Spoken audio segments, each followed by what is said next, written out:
Hi, my name is McKayla, and I am a student at Davenport University. Do you want to explain Davenport? So, yeah, Davenport has been a transformation, a place of transformation for me. And so I'm going to start out with telling you a little bit about how I grew up, where I grew up, and yeah, then we'll get into what makes me who I am.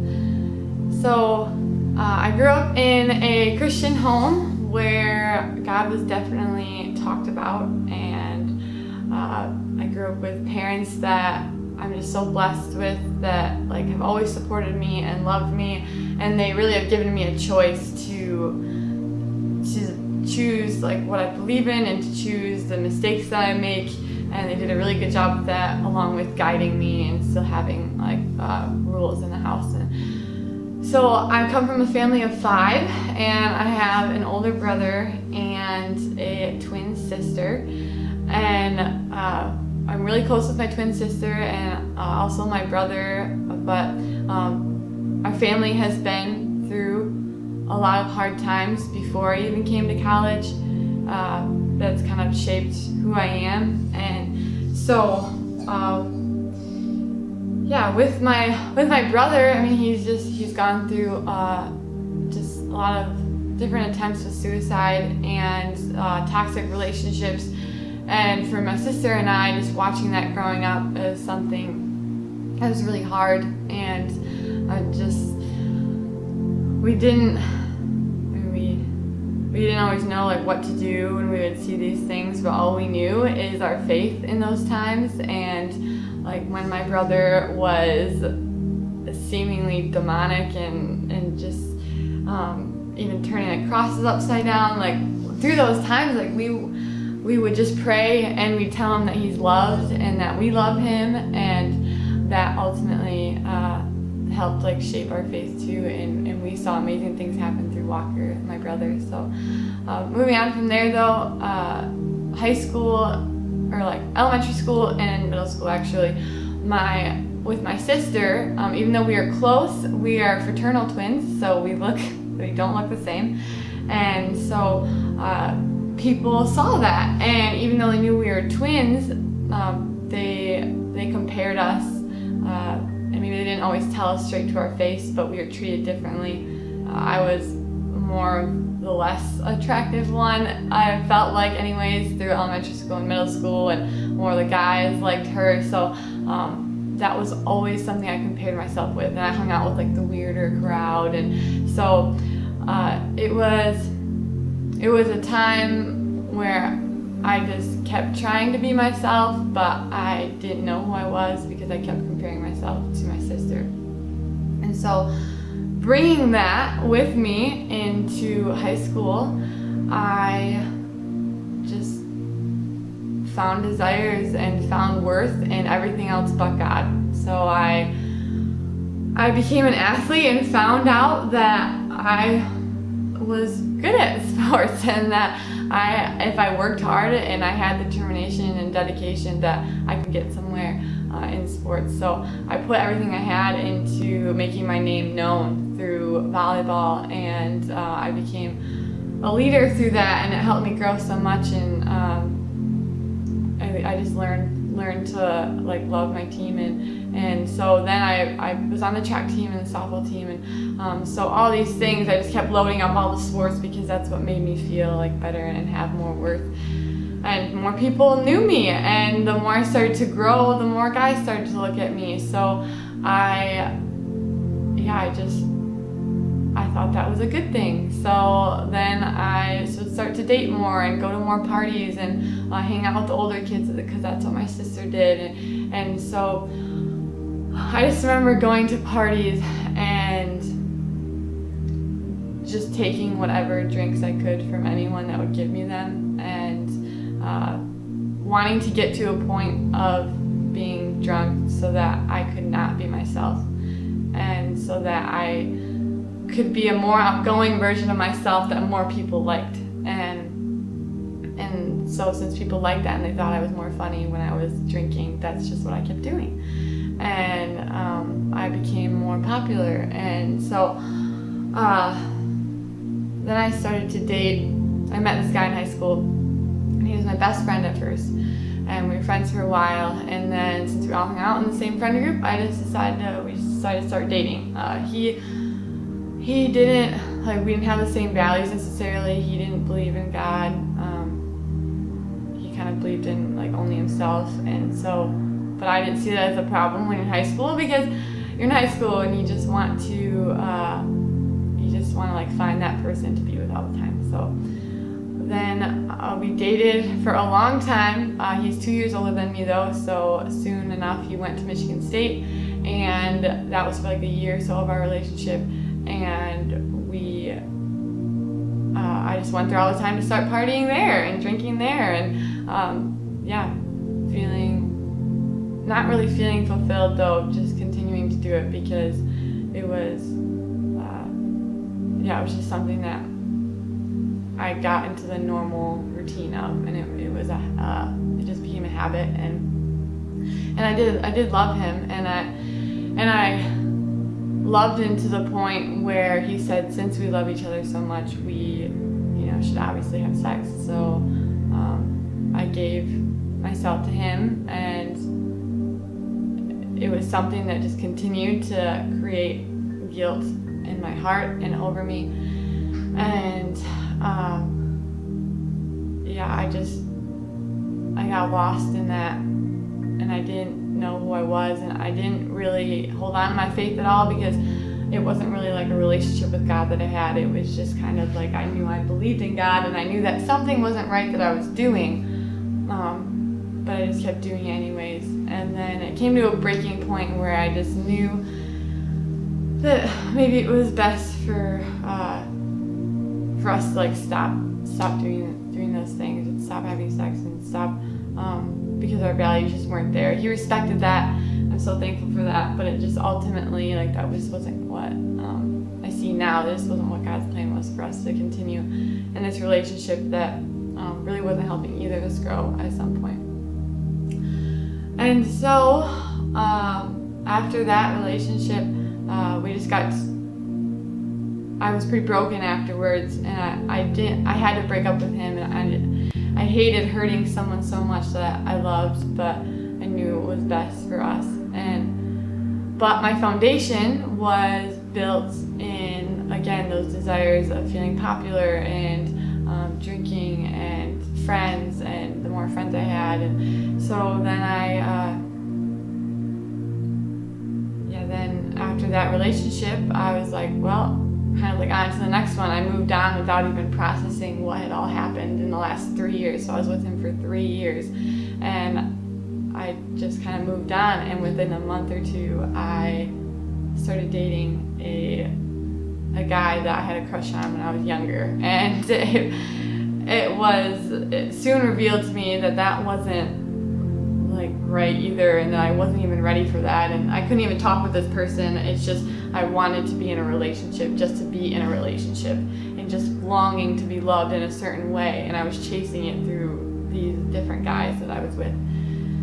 And so kind of on that journey, I did end up breaking up with this person too. And so once we were done, it was the summer before I came to Davenport. And so at first, so this is my Davenport story, I didn't know where I was going to go, but then with one of my friends, she was going to Grand Valley, and I was like, oh, well, I could go to Grand Valley, even though I really wanted to go to school to be recruited for volleyball, and I worked so hard to try to get recruited for volleyball, and it just didn't end up working.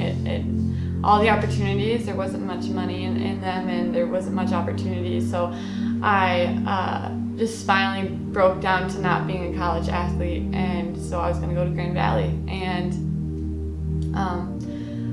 for some reason, and now I look back and I know that was God pushing me, but for some reason I felt like talking to, I was reached out to by the track coach at Davenport.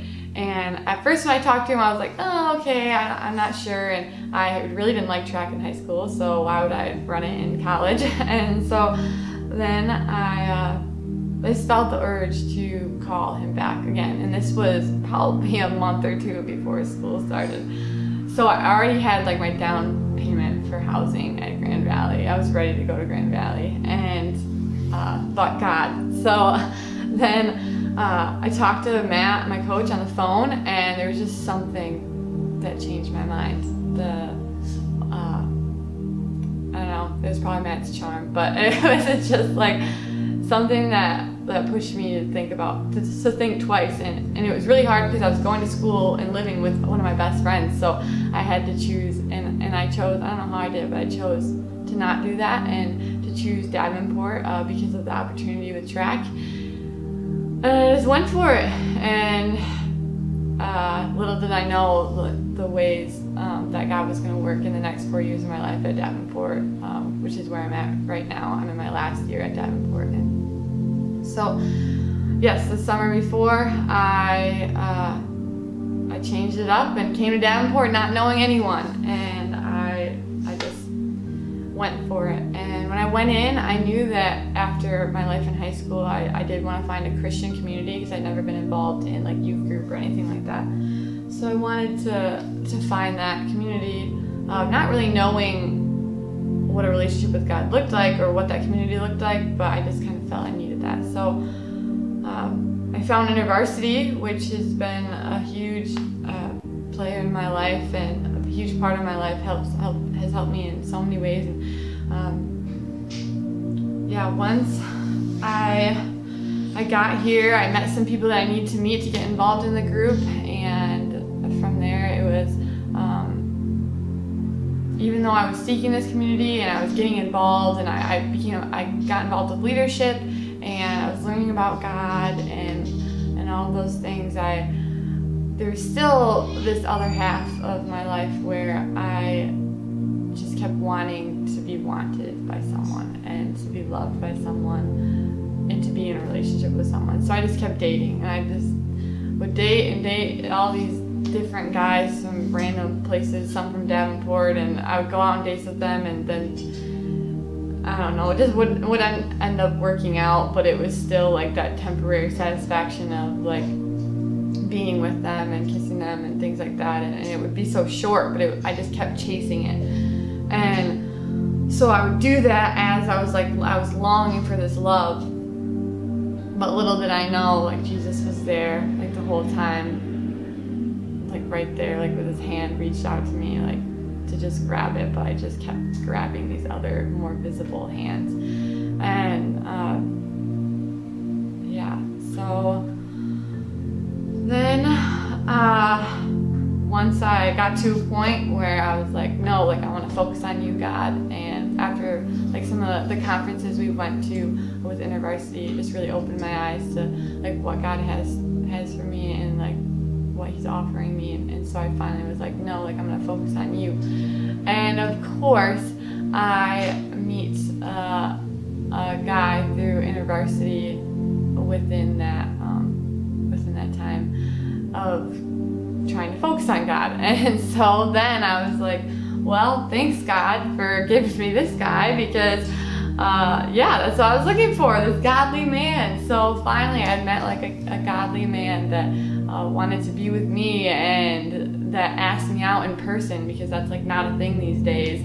And so I kind of just went into that relationship with excitement, but I think within the first couple months, I think that I kind of knew that it still wasn't something that was for me. But again, I kept looking at the facts of it, that like this is the godly man, and I'm in a relationship, so obviously I should just keep being in this relationship. So we just kept dating, and it's a really long story, but that did end up lasting like 2 years, and we just grew so much in it, and we grew so much in our faith, and we learned how to just be committed to one another and to have God at the center of our relationship. So this relationship looked totally different than my 3-year relationship, but the deep feelings of not feeling right in it were the same. And so This relationship, though, like, we strive to put God first and to honor Him through it. And I don't regret, like, any of the lessons that we learned through that time and just, like, in our purity too. And even though both of us had lost our purity, we just strived to just make that recommitment with the Lord. And it's something that blessed our relationship so much. The blessings from the Lord don't always look like what you want them to, because what I wanted that to look like was to marry this man, and it just didn't end up happening that way. And that's kind of what recently has added to my testimony is just being in a relationship so long that you think is right, so you just keep doing it. You go through the motions, and you think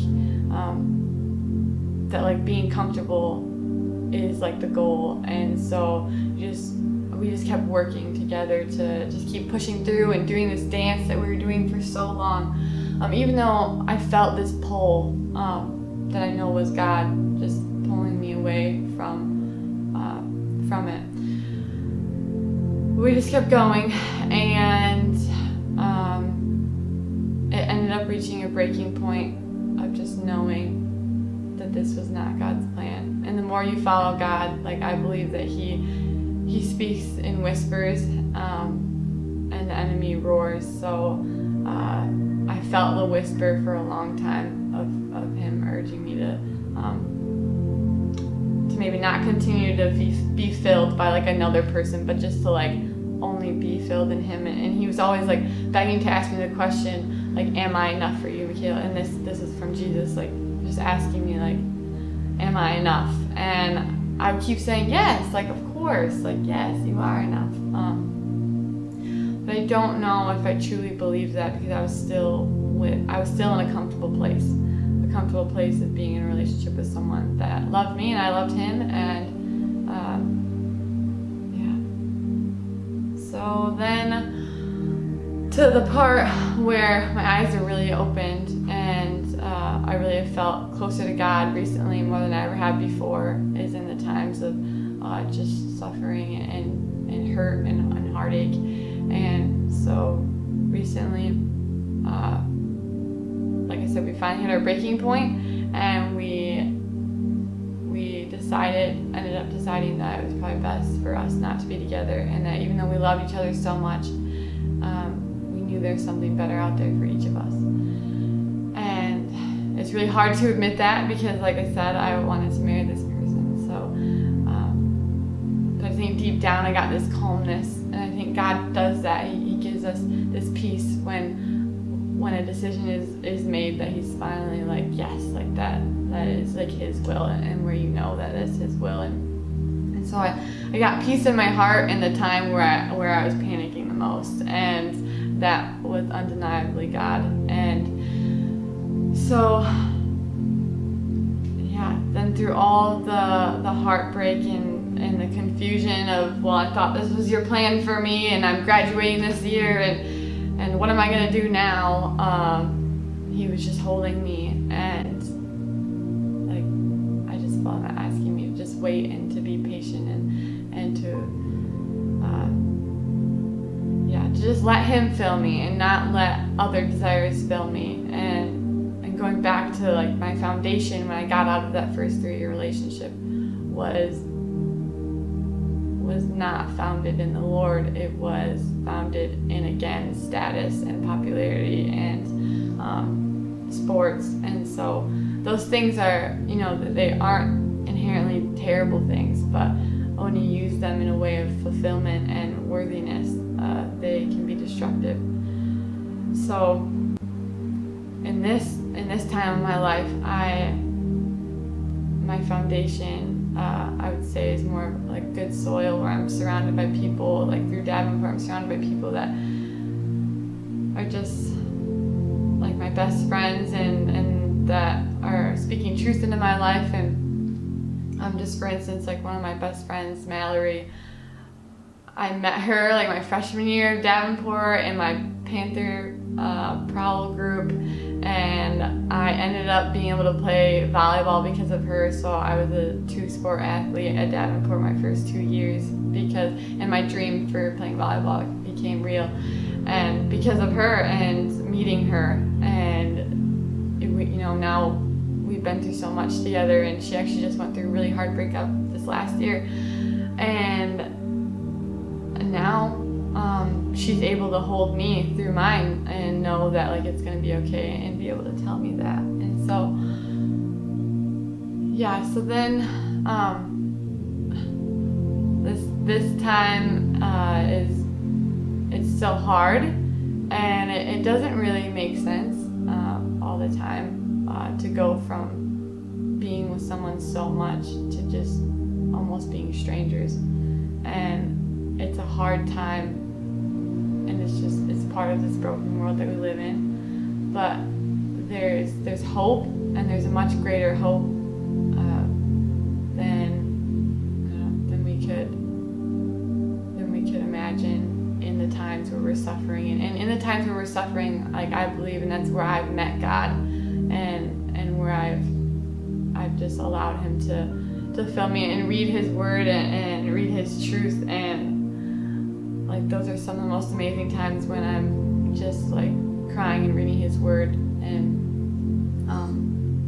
through this circumstance in my life of learning that like I really am all in for God, and that no matter what life throws my way, that like I'm going to be all in, and that I can get through it with him. It's kind of like, I feel like I was putting my future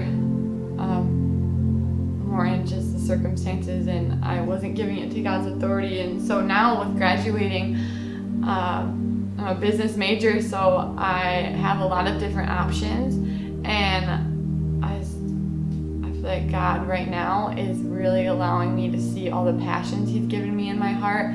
And I mean, for instance, like for homelessness, and for just serving a community and serving people, and diversity. And these are all things that really just I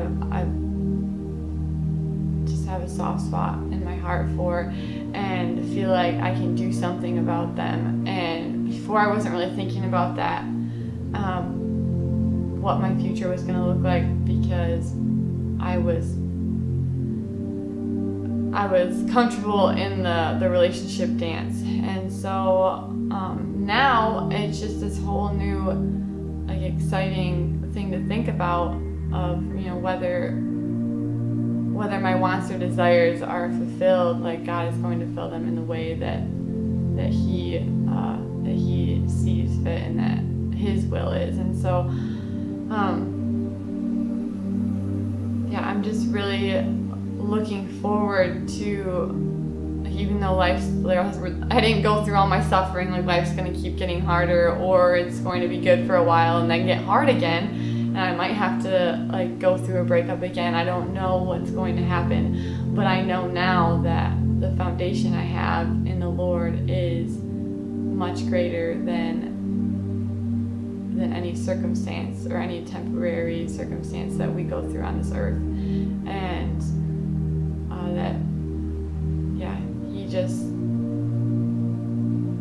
he has a plan, and even it does not look like the way we want it to all the time. And I think that's a really good lesson to learn right now, because sometimes when we're younger, we tend to think about, it's good to think about what you want, but I've learned now just to be open to so much more that like God can give. And I'm still going through the journey of what that looks like. I honestly don't know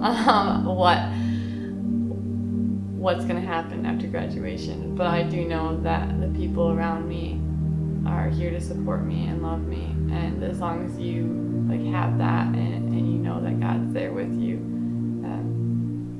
you can get through